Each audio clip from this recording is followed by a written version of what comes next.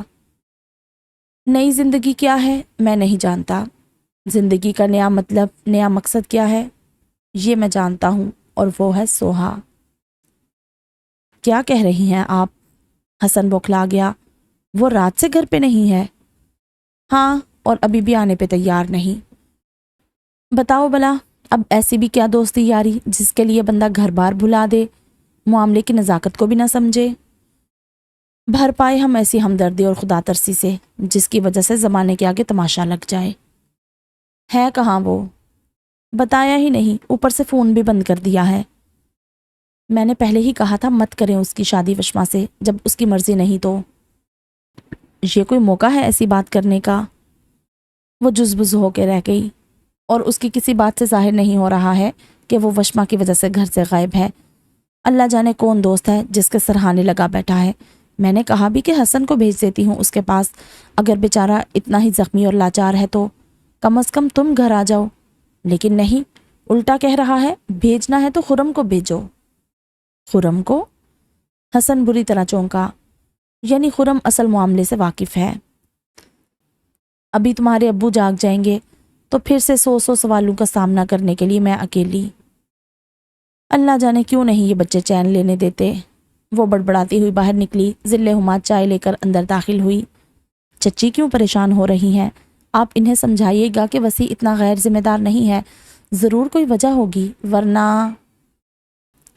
اس سے زیادہ غیر ذمہ داری اور کیا ہوگی؟ اور امی نے تو پریشان ہونا ہی ہے، وہ جو بیچاری رات بیاہ کی آئی ہے اس کا حال کیا ہوگا، اس کا سوچا تم نے؟ حسن کو بار بار صرف وشما کی فکر ستائی جا رہی تھی۔ کہاں تو کل تک وہ وشما کے نام سے بلا وجہ خار کھا رہا تھا۔ اس کے اندر کی خجالت اسے جنجلاہٹ میں مبتلا کر رہی تھی کہ جس لڑکی سے اس نے بڑی بے خوفی سے اظہار محبت کھل کے کر دیا تھا، اس کو چپ چاپ چھوٹے بھائی کی بیوی بنا کے لانا پڑ رہا ہے، اور اب اسی وشما سے ہمدردی ہو رہی تھی کہ کسی اور کے عشق میں گرفتار وسیع گھر والوں کا بدلہ اس معصوم سے لے رہا ہے۔ وشما کے گھر والے چاچی کے اپنے میکے والے ہیں، سمجھ جائیں گے اگر طریقے سے سمجھایا جائے تو۔ ایسی کوئی… تم چپ رہو، کیوں بلا وجہ دخل دے رہی ہو؟ حسن نے ڈپٹ کے کہا تو ذل ہما ناراض سی کپ اس کے پاس رکھ کے پلٹ گئی۔ تمہاری اس دوست کا نمبر کیا ہے؟ تقدیس اپنے کھلے لمبے بالوں میں برش کر رہی تھی جب اسے خرم کی سرد و سنجیدہ آواز سنائی دی۔ جی؟ اس نے پلٹ کر اسے دیکھا۔ اسی دوست کا جو مہندی کی رات اپنی نسل دکھا رہی تھی، اس کی بات کر رہا ہوں میں، اسی طوائف زادی کی۔ اگرچہ تقدیس کے دل میں سوہا کی اس حرکت کی وجہ سے اس کے لیے بہت سا میل تھا، مگر اپنے شوہر کی زبان سے کسی عورت کے لیے ایسے تذلیل بھرے الفاظ سننا اسے اچھا نہیں لگا۔ اپنے سامنے کھڑا بظاہر خوش شکل خوش گفتار تعلیم یافتہ شخص اسے اجڑ اور گوار سا لگا۔ آپ کیوں پوچھ رہے ہیں؟ نہ چاہ کے بھی اس کی ناگواری لہجے سے چھلک گئی۔ فکر مت کرو، اس سے تمہارے بارے میں کچھ نہیں جاننا مجھے۔ خرم کے تنزیہ کہنے پہ تقدیس کے اندر ایک خطرے کا علام سا بجا۔ وہ اندر ہی اندر لرز کے رہ گئی۔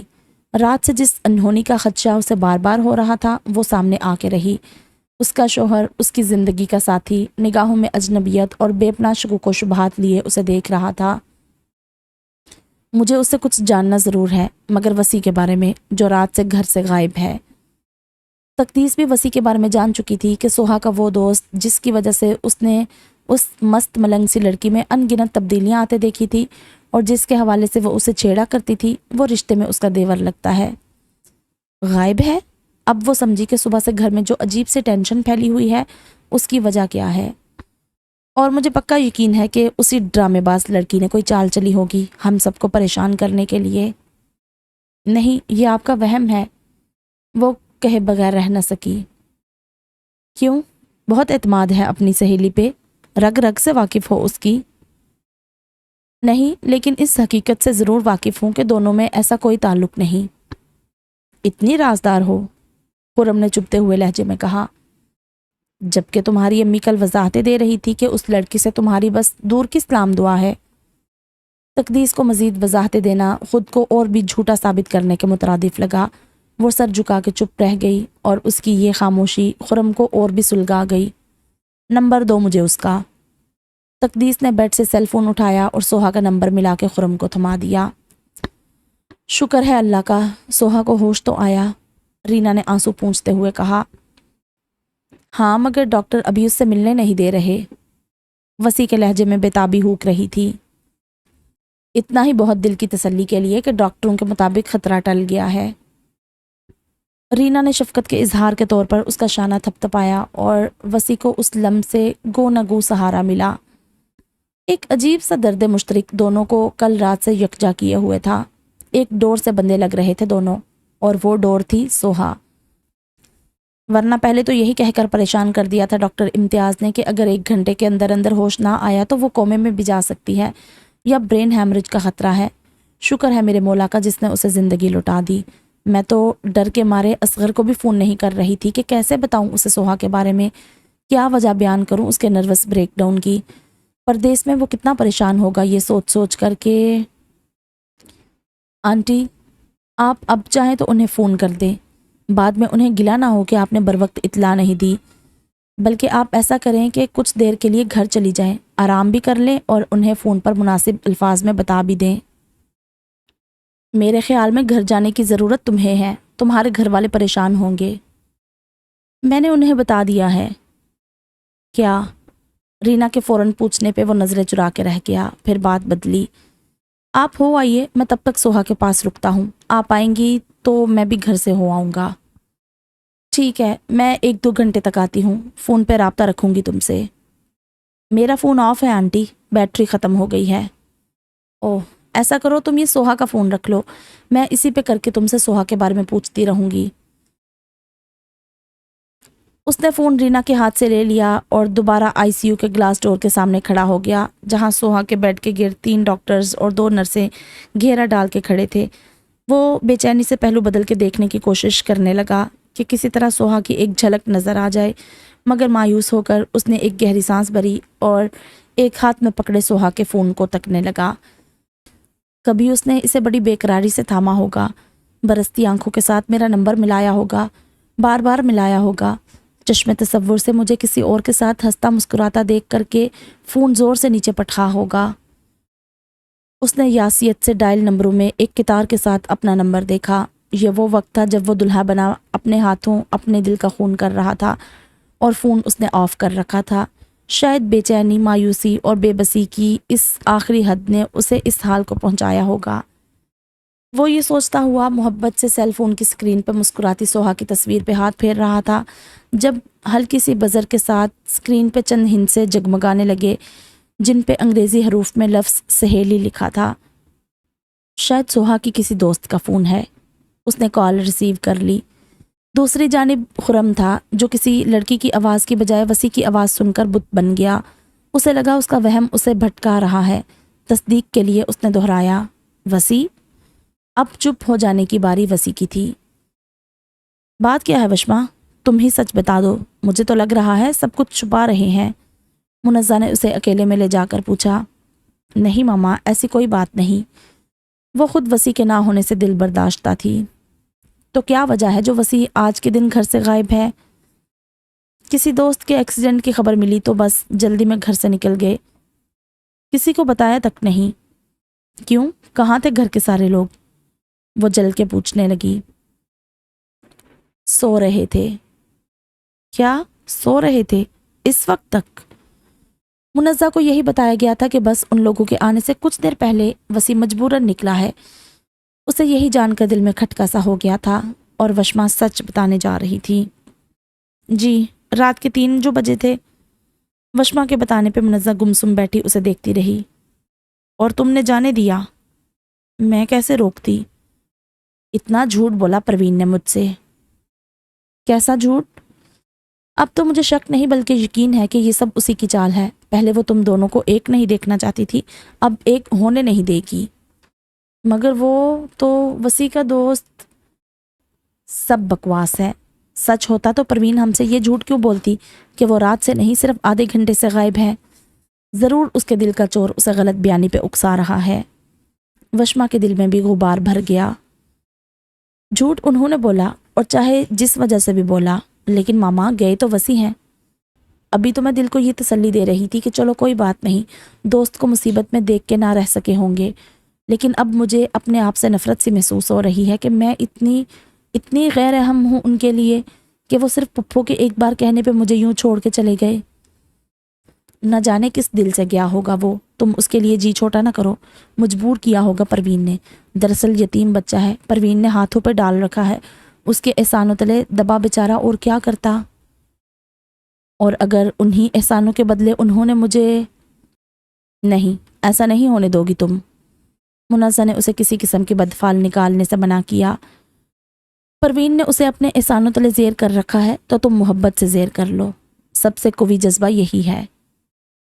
پپھو کا مقابلہ بہت مشکل ہے ماما، انہوں نے تو آپ کے قدم تک اکھاڑنے کے لیے کیا کیا نہیں کیا، آپ سے آپ ہی تک کو دور کر دیا۔ ہاں، اس کی کوشش یہی تھی کہ میں تمہارے پاپا کی زندگی سے دور ہو جاؤں۔ عجیب بہن تھی، بھائی کا گھر بسا نہیں دیکھ پائی۔ شاید اسے دوسروں کو ہمیشہ سے احسان تلے دبا کے رکھنے کا شوق ہے۔ رنڈوے بھائی اور یتیم بھانجی کی خبر گیری کے لیے ہفتے میں ایک آدھ بار اپنی گھر گرہستی سے نکل کر جو احسان عظیم کرتی تھی، وہ میرے آنے کے بعد تمہیں اور نوید کو یہ محتاجی نہ رہی۔ بس یہ برداشت نہ ہو رہا تھا اس سے۔ اپنے گھر کے ساتھ ساتھ وہ بھائی کے گھر پہ بھی اپنا سکہ جمانا چاہتی تھی۔ میری وجہ سے یہ نہ ہو سکا تو میری بیٹی تک کو مجھ سے دور کر دیا کہ شاید گھبرا کے میں یہ گھر چھوڑ دوں، مگر میں ثابت قدمی سے جمی رہی۔ اب یہی ثابت قدمی تم نے دکھانی ہے۔ آپ کیوں آئے ہیں خرم بھائی؟ وہ اسے دیکھ دیکھ کے جزبز ہو رہا تھا۔ یہ سوال مجھے تم سے کرنا چاہیے، تم یہاں کیوں آئے ہو؟ سوہا کی حالت اچھی نہیں، ان بازاری عورتوں کے پاس یہی ہتھ کنڈے ہوتے ہیں، اب خودکشی کا ڈرامہ رچایا ہوگا۔ اس کا نروس بریک ڈاؤن ہوا ہے، اور پلیز آپ بغیر سوچے سمجھے اس کے بارے میں غلط الفاظ استعمال نہ کرے۔ اس کے لہجے میں ناگواری کے ساتھ ساتھ ایک بے حد تکلیف دہ التجا بھی تھی۔ تو اور کیا کہوں کسی طوائف زادی کو؟ وہ طوائف زادی نہیں ہے۔ وسیع نے دل ہی دل میں شکر ادا کیا کہ رینا خرم کے آنے سے پہلے جا چکی تھی، ورنہ اس وقت خرم کے تیش کو دیکھ کر لگ رہا تھا کہ وہ اس کی موجودگی کا بھی لحاظ نہ کرتا۔ پاگل ہو چکے ہو تم وسیع، وہ لڑکی کسی بھی طرح ہمارے گھر اور خاندان کے قابل نہیں ہے۔ کیا تم اتنے گدھے ہو چکے ہو؟ تمہیں احساس نہیں ہوتا کہ قدرت نے تمہارے لیے کتنا بہترین فیصلہ کیا ہے؟ چاچی کا انتخاب لاجواب ہے۔ قدر کرو وشما کی، ایک پاک باز اور حیادار عورت نعمت ہوتی ہے۔ تم اس نعمت کی بے قدری کرتے ہوئے ایک ایسی لڑکی کے لیے خوار ہو رہے ہو جس کے اندر نہ جانے کون سا گندا خون ہے جو اسے اکسا رہا ہے کہ… بس پلیز خرم بھائی، بس کرے۔ وہ بلبلا اٹھا۔ آپ کچھ نہیں جانتے، نہ سوہا کے بارے میں نہ وشما کے بارے میں، اس لیے پلیز چپ کر جائیں۔ وشما اچھی ہے، پاک باز اور حیادار بھی ہوگی، میں مانتا ہوں، لیکن کیا آپ جانتے ہیں کہ ایک بن ماں کی بچی میں یہ اوصاف پیدا کرنے والی، اس کی ایسی تربیت کرنے والی عورت کون ہے؟ وہ عورت سوہا کی سگی ماں ہے۔ کیا؟ خرم کی سمجھ میں کچھ نہ آیا۔ جب اس عورت کی ایک بیٹی ہمارے گھر اور خاندان کی عزت بن سکتی ہے تو دوسری کیوں نہیں؟ اس کی رگوں میں کوئی گندا خون نہیں ہے، وہ بھی ایک اچھے خاندان سے تعلق رکھتی ہے، صرف اس کی قسمت اچھی نہیں ہے، نہ اسے باپ کا سایہ مل سکا نہ ماں کی گود، اور جس عورت نے اس کا واحد سہارا بننا چاہا، جس نے اس کی زندگی کی ساری محرومیاں دور کرنی چاہی، ہاں وہ ضرور ایک طوائف زادی ہے، مگر طوائف وہ بھی نہیں خرم بھائی، وہ بھی شہر کے ایک معزز شخص کی بیوی ہے، آج سے نہیں پچھلے کئی سالوں سے۔ شاید اس کے کردار کے بہت سے تاریک پہلو ہوں گے مگر گھنونے ہرگز نہیں۔ یہ تاریکی بھی اس کے ماحول کی دین ہوگی، ورنہ کوئی بری عورت کسی غیر کی اولاد کو یوں کلیجے سے لگا کے نہیں پالتی۔ میں اس کی ممتا کا گواہ ہوں۔ رات بھر میں نے اس عورت کی جو حالت دیکھی ہے، وہ عورت جو بقول آپ کے ایک طوائف ہے، وہ حالت اگر اس کی ماں بھی اس جگہ ہوتی تو شاید اس کی بھی نہ ہوتی، اور وہ لڑکی جو اندر ابھی ابھی موت کو شکست دے کر ہانپ رہی ہے، اس کا دل کتنا حساس اور نازک ہے، اس کا اندازہ آپ اس سے لگا لیں کہ صرف مجھے کھونے کی کسک نے اس کی سانسیں تک روک دی تھی۔ پھر کیسے آپ اسے غلط قرار دے سکتے ہیں؟ تم صرف کتابی باتیں کر رہے ہو وسیع، ایسے قصے صرف فلموں میں دیکھنے کی حد تک بھلے لگتے ہیں۔ حقیقت یہ ہے کہ کل تم نے اپنے پورے ہوش و حواس میں ایک معصوم اور شریف لڑکی کو قرآن اور رسول اللہ صلی اللہ علیہ وآلہ وسلم کو گواہ بناتے ہوئے اپنی زندگی میں شامل کیا تھا۔ کیا اس سے انکار کر سکتے ہو؟ وسیع لاجواب نظر آنے لگا۔ اور تم اس پاک رشتے میں بددیانتی کے مرتکب ہو رہے ہو۔ تمہیں اس وقت جس کے پاس ہونا چاہیے تم اس کے پاس نہیں ہو، اور جہاں نہیں ہونا چاہیے وہاں پائے جا رہے ہو۔ یہ محبت اور توجہ اس کا حق ہے، اس لڑکی کا نہیں۔ میں مجبور ہوں خرم بھائی، محبت ذمہ داری، حق اور اصول سے ماورا چیز ہے۔ دل ان حد بندیوں کو نہیں مانتا، اور ایسا نہیں ہے کہ میں نے کوشش نہیں کی، یہ شادی اسی کوشش کا نتیجہ ہے۔ میں نے سوچا تھا بہت آسان ہے دل کو مار کے بڑوں کی خواہش پوری کرنا، محبت کو دفن کر کے صرف حقوق و فرائض کی جنگ لڑنا، لیکن یہ مجھ سے نہیں ہو پایا۔ اگر میں اس میں کامیاب ہو گیا ہوتا تو واقعی آج یہاں نہیں وہاں اس کے پاس ہوتا، لیکن میں ایسا نہیں کر پایا، بلکہ اس لا حاصل کوشش کے نتیجے میں میں نے اس لڑکی کے لیے زندگی کو اور مشکل کر دیا جو پہلے ہی ہچکولے لے رہی تھی۔ پہلے میں اس کا دل توڑنے کا مجرم تھا، اب تو میں اس کی محبتوں کا قرض دار ہوں خرم بھائی، اسے میری ضرورت ہے، مجھے یہ قرض ادا کر لینے دے۔ آپ کو خدا کا واسطہ ہے خرم بھائی، مجھے ساتھ چلنے پہ مجبور مت کرے، اس وقت میں اسے ایک لمحے کے لیے بھی اکیلا نہیں چھوڑ سکتا۔ اس نے باقاعدہ ہاتھ جوڑ دیے خرم کے سامنے۔ ہوش سے بے ہوشی میں جاتے ہوئے جو آخری خیال اس کے ذہن کو چھوا تھا وہ یہ تھا کہ وہ اس زندگی سے اور اس کی تمام آزمائشوں سے آزاد ہو رہی ہے۔ آخری بار آنکھیں بند کرتے ہوئے اسے یقین سا تھا کہ اب یہ آنکھیں دوبارہ نہیں کھلیں گی اور کوئی منظر کبھی نہیں دیکھ پائے گی، لیکن ہوش کی سرحد پہ قدم رکھتے ہی آنکھیں کھولنے کے اگلے ہی لمحے وہ اپنی خوش بختی پہ نازا ہو گئی۔ اس لیے نہیں کہ وہ ایک بار پھر سانس لے رہی تھی، اس لیے وہ اس کے سامنے سانس لے رہی تھی، اس لیے نہیں کہ اس کی آنکھیں کوئی اور منظر دیکھ رہی تھی، بلکہ اس لیے کہ وہ اسے دیکھ رہی تھی۔ وسیع، اس کے لبوں نے نامحسوس سی سرگوشی کی۔ ہاں وسیع، تمہارا وسیع۔ وسیع نے اس کے کپ کپاتے ہاتھ گرم جوشی سے دبا کے اسے یقین دلانا چاہا۔ سوہا کی پلکیں سکون سے مل گئی۔ اس کے زرد چہرے پہ ہلکورے لیتا اطمینان اور سفید پٹے ہونٹوں کی مسکراہٹ وسیع کے دل سے احساس جرم کو کم کرنے لگے۔ کہاں تھے آپ؟ پورے 2 دن کے بعد وہ گھر لوٹا تو پہلے پروین کی خفگی سہی، جسے خرم نے نہ جانے کیا کچھ کہہ کر ٹال رکھا تھا۔ اس کے بعد سراج الدین کی ڈانٹ ڈپٹ سنی۔ شوکت جہاں نے زیادہ کریدا تو نہیں، لیکن یہ ظاہر بھی کیا کہ انہیں خرم کے بتلائے بیان پہ کچھ خاص بھروسہ نہیں ہے۔ سب کا سامنا کرنے کے بعد وہ کمرے میں پہنچا تو وشما بگڑے تیور لیے آنکھوں میں آنسو بھرے پوچھ رہی تھی۔ وہ ٹھٹکا پھر گڑبڑا کے رہ گیا۔ اس صورتحال کے بارے میں تو سوچنے کا وقت ہی نہیں ملا تھا، وہ وشما کے وجود کو یکسر فراموش کر بیٹھا تھا۔ تمہیں کسی نے بتایا نہیں؟ کچھ سنبھل کے اس نے گول مول بات کی۔ میں سچ جاننا چاہتی ہوں۔ اس گھر میں کوئی جھوٹ نہیں بولتا۔ اسے حقیقتاً تکلیف ہوئی تھی کہ غلط بیانی بے شک ہوئی تھی، مگر اس کی جانب سے، پھر اس کی وجہ سے باقی لوگ کیوں نامعتبر قرار دیے جائیں؟ ایسا کون سا دوست ہو سکتا ہے جس کی وجہ سے کوئی 2 دن گھر آنا بھول جائے؟ ہوتے ہیں کچھ لوگ ایسے بھی، ہوتی ہے کسی کسی کے جذبے میں اتنی طاقت کہ وہ دوسرے کو باندھ کے رکھ دے۔ وسیع کے کہنے پہ وہ اپنی تیوریاں درست کرتی اس کے پاس آئی۔ کیا مجھ میں آپ کو وہ بات نظر نہیں آتی؟ مجھے تم ہی نظر نہیں آتی۔ وہ خاموش رہا تھا مگر اس کا دل کہہ اٹھا تھا، بتائیے نا۔ وہ مصر تھی جواب جاننے کے لیے۔ میں تھکا ہوا ہوں۔ اسے آہستگی سے ایک جانب ہٹاتے ہوئے وہ واش روم کی جانب بڑھ گیا تھا۔ تمہاری ساس تو ٹھیک ہے تمہارے ساتھ؟ مدیحہ شادی کے بعد پہلی بار گھر آئی، بیٹی سے بات کر رہی تھی، گویا اپنی تسلی کرنا چاہ رہی تھی۔ جی بہت اچھی ہیں، خیال رکھتی ہیں، محبت سے بات کرتی ہیں۔ اور نندے؟ بڑی والی تو خیر دور بیاہی ہے بھی سیدھی سادی ہنسوڑ سی۔ دوسری تو اسی گھر میں رہتی ہے، دیکھنے میں بڑی سنجیدہ لگتی ہے۔ ایسے لوگ ہوتے گننے ہیں۔ نہیں، ہما بھی عادت کی بہت اچھی ہے، کم گو مگر نرم خو، بہت ذمہ دار، بہت حساس، بہت محبت کرنے والی۔ اچھا، اور وہ چھوٹی؟ وہ کافی تیز لگتی ہے مجھے۔ ایک تو سب سے چھوٹی، اوپر سے کنواری۔ بیاہی نند کا روب الگ اور کنواری کا الگ، سو پہ بھاری۔ ویسے بیاہی بھی گئی تو ملا کی دوڑ مسجد تک، نیچے چلی جائے گی۔ اس کی جانب سے کچھ کھٹکا ہے میرے دل میں۔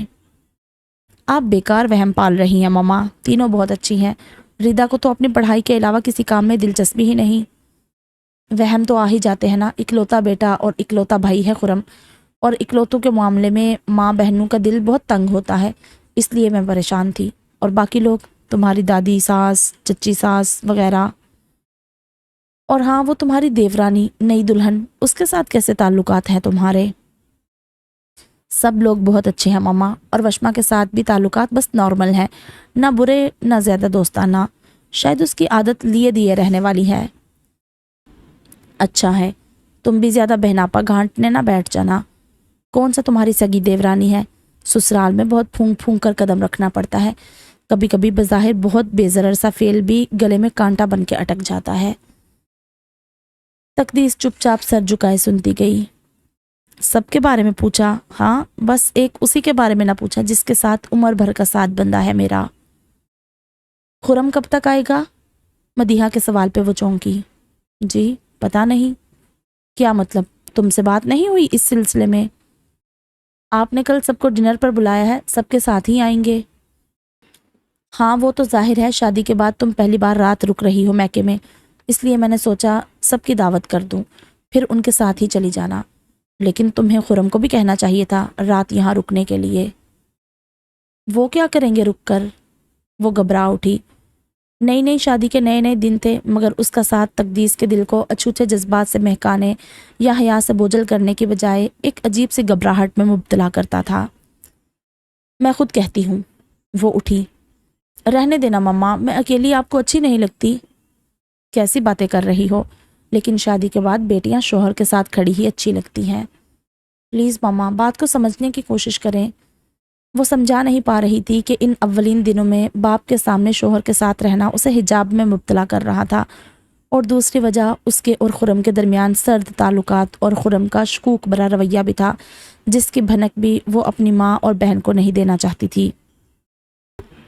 میں صرف ایک رات اور ایک دن یہاں اپنے لیے گزارنا چاہتی ہوں، انہی پرانے دنوں کی یاد میں، پلیز۔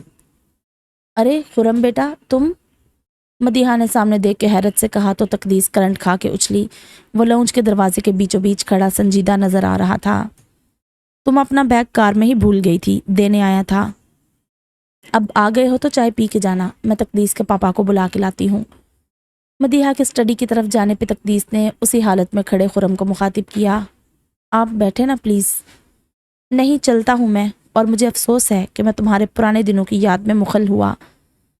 بے فکر رہو، جتنی دیر تم یہاں ہو میں نہیں آؤں گا، تم جی بھر کے پرانی یادیں تازہ کرو۔ اس کے بظاہر سادہ الفاظ کے پیچھے جو پھنکار تھی، اس نے تقدیس کی ریڑھ کی ہڈی سنسنا کے رکھ دی۔ تو فی الحال ہم ایپیسوڈ 25 کو ادھر ہی روکتے ہیں۔ یار سوہا کے لیے بھی برا لگ رہا ہے مجھے کہ اس کے ساتھ واقعی شروع سے ہی زیادتی ہوتی آئی ہے، لیکن وسیع پہ مجھے پھر غصہ آ رہا ہے کہ تم اس کے لیے کھڑے نہیں رہ سکتے تھے، تم نے اتنی جلدی اظہار کیوں کیا؟ اور اگر کر دیا تھا تو پھر اس پہ کھڑے رہتے۔ پھر وشما سے شادی کیوں کی؟ اور جتنا مجھے وسیع پہ غصہ آ رہا ہے اتنا ہی مجھے منزہ پہ بھی غصہ آ رہا ہے. ہر ایپیسوڈ کے اینڈ پہ اب میں یہی بول رہی ہوں اور ایسے رپیٹ سا ہو رہا ہے سیم چیز، لیکن اب ہے تو ہے. ہر ایپیسوڈ کو پڑھ کے نئے سرے سے مجھے غصہ آنے لگ جاتا ہے منزہ پہ. اور اس کے علاوہ یار ایک چیز میں اپریشیٹ کروں گی، رینا کی سوہا کے لیے محبت. ٹھیک ہے اس نے اس کی تربیت اس لحاظ سے نہیں کی، ایکچولی اس کو خود بھی پتہ نہیں ہے کہ کیسی ہوتی ہے تربیت اور کیسے کرتے ہیں اور کیا کرنا چاہیے کیا نہیں کرنا چاہیے، کیونکہ اس کی خود کی بھی ایسی ہی ہوئی ہے. اس نے ماحول ہی یہ دیکھا تو اس نے آگے بیٹی کو بھی وہی دیا ماحول. لیکن وہ پیار اس سے جینون بہت پیار کرتی ہے وہ اس کے ساتھ. جب وہ کمرے میں سوہا تھی تو وہ اس نے جو جملہ بولا نا ایک، کہ میں نے صرف ایک تمہیں ہی تو کمایا ہے پوری زندگی میں. تو اس کے علاوہ پچھلی ایپیسوڈ میں بھی مجھے بہت فیل ہوا کہ ہاں بھائی وہ جینونلی اس سے بہت پیار کرتی ہے. اور ایون وہ وسیع کے ساتھ شادی کرنے، اور جب اس نے یہ تک کہہ دیا کہ تم اپنی ماں کے پاس چلی جاؤ، منزہ کے پاس، تم میری بیٹی نہیں ہو، تم اس کے پاس، تمہارے اس کے پاس جانے سے اگر تمہارا رشتہ وسیع کے ساتھ ہو جاتا ہے تو تم چلی جاؤ، چھوڑ دو مجھے. تو یار پیار تو وہ سچ میں بہت کرتی ہے. اور اس کے علاوہ اور کیا تھا، آئے ہائے یار یہ خرم کیا یار کیا اس نے اینڈ پہ کر دیا. اچھا لگ رہا تھا مجھے، اچھا بھی لگا اس کا سارا بلڈ اپ جو بنا رہے تھے خرم کا، لیکن یہ کیا یار وہ تقدیس کے ساتھ کیسے پیش آ رہا ہے. اور اب جو اینڈ والا سین ہم نے پڑھا ہے کہ وہ اتنا اس سے وہ بددل ہو چکا ہے کہ وہ کہہ رہا ہے کہ ہاں بھائی تم اپنے پرانے دن جو ہے نا وہ یاد کرو، میں اب نہیں آؤں گا جب تک کہ تم مطلب ادھر ہو. لیٹس سی ان کا رشتہ آگے کس طرف کو جاتا ہے. یہ تو پتہ ہے کہ مطلب ایسے لو ٹو ہیٹ کی طرف ہی ہیٹ ٹو لو کی طرف ہی جائے گا. لیکن مزہ آئے گا پڑھنے میں. جو سلو برن رومانس ہوتا ہے مجھے وہ اچھا لگتا ہے. اور اس کے علاوہ ہاں ہما اور حسن، یار یہ حسن جو ہے نا دل سے نکال نہیں پا رہا وشما کو. ٹھیک ہے اس نے اظہار نہیں کیا، لیکن مجھے ایسے لگتا ہے وہ کسی دن نا بھانپ لے گی ہما. جس طرح وہ وشما کی ہمدردی میں بول رہا ہے نا، ہما کیا سب کو پتہ چل جائے گا. لیٹس سی پتہ چلتا ہے کہ نہیں، اینڈ تک دیکھیں گے. ٹھیک ہے، اور چلے ٹھیک ہے بھائی، پھر جلدی ہی ملتے ہیں نئی ایپیسوڈ کے ساتھ. تب تک آپ اپنا بہت سارا خیال رکھیں. اللہ حافظ.